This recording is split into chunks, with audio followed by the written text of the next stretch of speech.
આજ રોજ ભાણવડ મામલતદાર કચેરી ખાતે ખરાવડ વિસ્તારમાં રહેતા રહેવાસીઓ દ્વારા આવેદનપત્ર આપવામાં આવ્યું છે. આ મુદ્દો છે ખૂબ ભયંકર.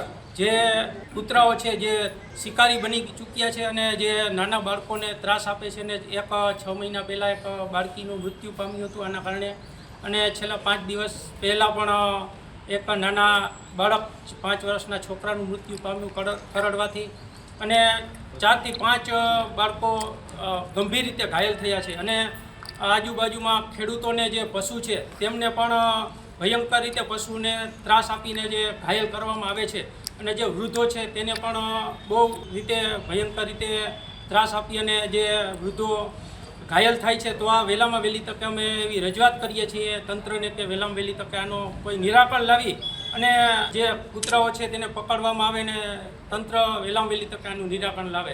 ખરાવડ વિસ્તાર આજે 4, 5, 6 મહિના થયા કૂતરાઓનો એવો ત્રાસ છે કે જે અમારી વાડીએ મજૂર પડ્યા, મજૂરના એક છોકરાને છોકરીને ન્યાન્ય મારી નાખી, બીજા છોકરાને હમણાં મારી નાખ્યો. અમે સરકારને વિનંતી કરી કે આ કૂતરાનું કંઈક કરે જેથી કરી અમારા ખેડૂતની વાડીએ મજૂર ટકીએ.